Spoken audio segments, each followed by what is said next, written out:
Okay. Hi, Amy. How are you? I'm pretty good. How are you? I'm doing well, thank you. So, everybody, this is Amy Zado. She was the second place winner of the 2021 Global Youth Challenge. So, congratulations. It was an honor to watch you participate in the challenge. And I just found your speech so compelling and so impressive. And I was wowed by the way that you expressed yourself. So, congratulations. Thank you.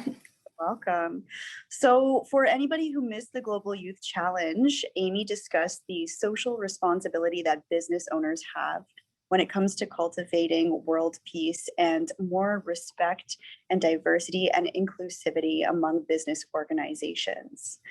So, with that said, I'd just like to ask you a few questions and allow others to get to know you a little bit more. So, Amy, how old are you and what high school do you go to? I'm 16, so I'm a grade 11 IB student at St. Francis Xavier Secondary School. Okay, and that's in Mississauga in Ontario for Yeah. any watching from outside of Canada. And how did you find out about the Global Youth Challenge? I actually saw it on a Facebook group for Canadian student opportunities. So there's a bunch of posts about different opportunities that are out there for students and youth in Canada, but also around the world. So I saw the Global Youth Challenge and I looked at the website and I sort of started thinking about global peace. And I think it's a really important topic. So I kind of just, and one of the examples there was business. And I have always enjoyed business. I know stuff about business. So I sort of just thought that it would be a good fit for me and it would be fun and a great way to sort of use the knowledge I have. Um, yeah. That's wonderful. So I'm guessing that's why you decided to participate in the challenge. Do you have plans to start your own business one day? Potentially, I don't know if I'm necessarily would be the best entrepreneur, but I definitely want to go into the business field. I've never really been the type of person that knows what I want to be. Like some of my friends are like, I want to be a neurosurgeon. I'm like, okay, but I've never really necessarily known. It always switches. I'm good at math. I enjoy math. I also enjoy business. So that's sort of the direction I'm looking at, but I don't necessarily have a job in mind. It's just something that will allow me to not only have fun, but also continue to learn. Absolutely. And I mean, you're only 16, so you've got plenty of time. You don't need to make any hard and fast decisions just yet. So, so you mentioned your mom works for Sun Life Financial, and you talked about some of the strategies that they have implemented to create a more equitable and diverse environment. So, can you speak a little bit to that? For sure. Especially with COVID happening, a lot of parents are now working from home. Sun Life has said, I believe, that they will not be going back until September at the earliest. So they just keep pushing these dates. So, like, my mom is in the next room, I can hear her on these calls. But I've also noticed that they have a lot of seminars that go on that are to help teach their employees about different social issues and to sort of get the awareness going. And I've also heard a lot about them being very involved. They have these group chats where anyone from the company globally can post some good news or they can post a social issue that they've seen recently, just to sort of share these ideas. And I thought that was a really great way to be globally connected, but also about like just getting back to the community. They seem to be very good at being involved and engaging in issues of significance to the community, not only for profit. And that's something that I think is really important. And I haven't really gone to seen until more recently. That's fantastic. Thank you so much for sharing a bit about that. So you also mentioned during your speech that your father is a business owner. So what, and that he was a huge inspiration for the topic that you chose. So what type of business does your father own, and how has that impacted your view on the responsibility that business owners have to ensure that they're promoting positive relationships within the community? So originally, my dad worked at Microsoft for a while as a salesperson. So that's really what got me thinking about customer service relations and being making good partnerships instead of just trying to force something onto someone, to sell them, to persuade them. You need to actually care about them and have some sort of personal connection. It's about the support and about the trust and having a mutually beneficial relationship. So it started sort of with that, but now my dad works for Zado Consulting, that's his company, and he is basically working as a sales consultant in partnership with Object Sharp, which is a small company that's based in Toronto. And he works a lot with Microsoft and with their team to help sort of sell this. He works a lot with the cloud and other sort of Azure focused stuff. So it's a lot of sort of technology as well. So he's working with selling, but every day, like through the events, I can hear him talking and I can hear him laughing with his customers. And it's always really great to hear that because it shows that he's trying to make them laugh. He's trying to make them smile. And something that he always says is to leave a situation better than how you found it. And he sort of does that even through his business. And I think that's something that's really important. And another thing is that my aunt also has her own company. She plans events, and I got to job shadow her in grade 8, I believe it was. So that was really cool. And she told me about some events that they have planned where they got community involvement going. So there were team building workshops where they had to go into the community and try to make a change, to do little acts of kindness, and to sort of promote businesses' foundations are the community, it's their customers. So you need to have that customer satisfaction. You need to be involved and show that you care. And it's not just about profit. I love that. Thank you so much for sharing. So that must have been a really fun experience for you to try job shadowing with your aunt as well. So I'm guessing you're taking business courses in your school, is that right? Somewhat. I was in the International Business and Technology program in middle school. So that was sort of my start, where I looked at a lot of things through a business lens, got to sort of try out these different entrepreneurial ideas. This year I'm taking economics, and the courses I'm sort of looking at going into in university are all math, business, economics sort of focused. Still not really sure. There's a lot of research left to do, but that's still my direction. Amazing. Well, as I said before, you still have plenty of time. So with that said, do you know what schools you would like to go to?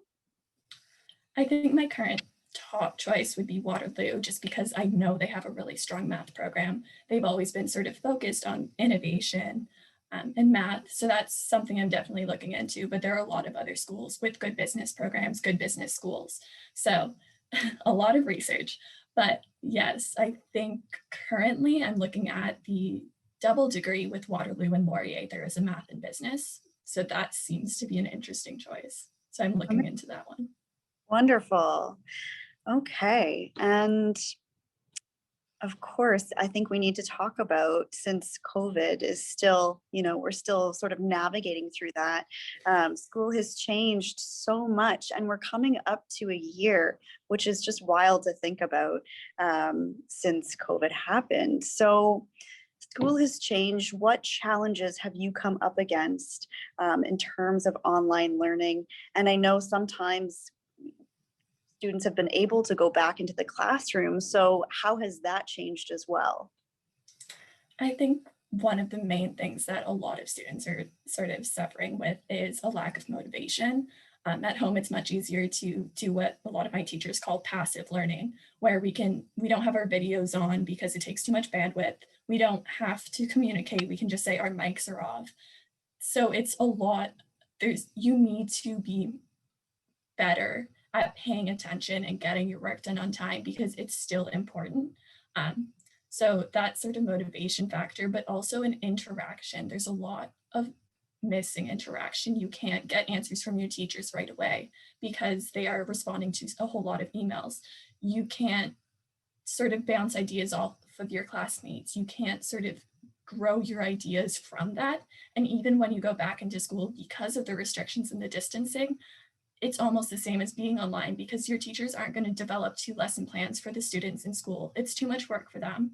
We can't really expect that of them. but there's a lot less teamwork. It's a lot more individual work. And if there is teamwork, it's difficult to collaborate in an online space because not only because of the lack of motivation, but because it's not as easy. You're not in person with them. You can't see their face while they're talking. You can just sort of type something in a chat. So I found that a bit difficult, but obviously I still get my work done. I try to do it. It's just when I was in school, it was sort of a different headspace that I had because now it's much easier to sort of just not pay attention. Yeah. Absolutely. Yeah, I can definitely empathize with that because, of course, as educators, we're all working online too. So it does make it difficult. Have you found any tips or tricks that help you stay motivated? I think it's sort of just pushing through it and persevering.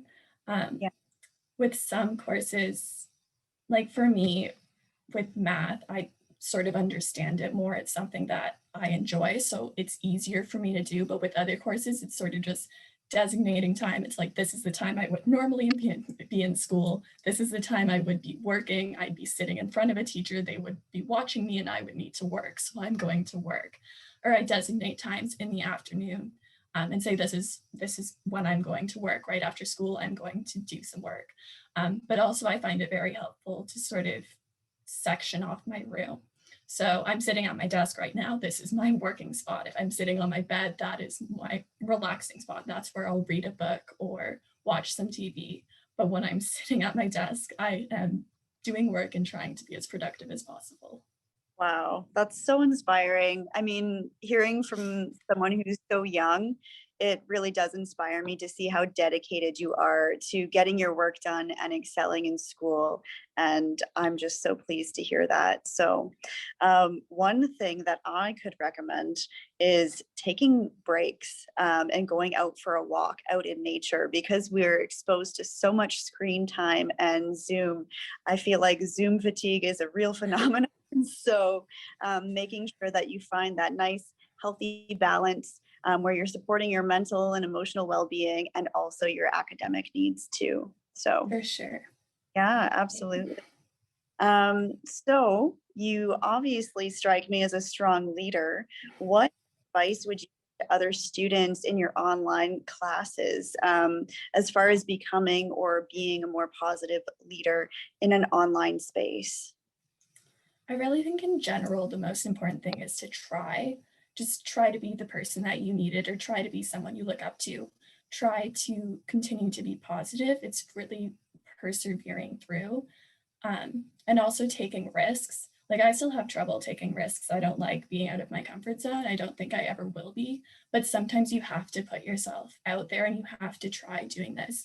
And especially in classroom environments, like in grade 9, I think it was grade 9. Um, but in one of my classes, my teacher was he really wanted us to put ourselves out there, even if we didn't know what the right answer was, to try, because that's how we're going to learn and that's how we're going to grow and sort of develop these patterns where we can start thinking about solutions from different perspectives. So in that class, I sort of started trying a bit more about giving my opinion or just giving an answer, even though it was sometimes wrong. Um, but I still don't do that often. So I think really it's trying to be positive and trying to have that mindset where you can do it, because if you believe you can, you probably can, especially if you try. Absolutely. I definitely agree with you 100%. So, thank you so much for your time, Amy. I really appreciate you taking the time and opportunity to speak with me. And and yeah, I don't want to hold you up because I know you probably have lots on your plate with studying and keeping up with all of your online assignments. So again, thank you so much. It was such an inspiration to hear you speak at the Global Youth Challenge, and I really hope to see you participating in next year's challenge as well. Thank you for having me. Thank you. Take care, Amy. You too. Bye. Bye.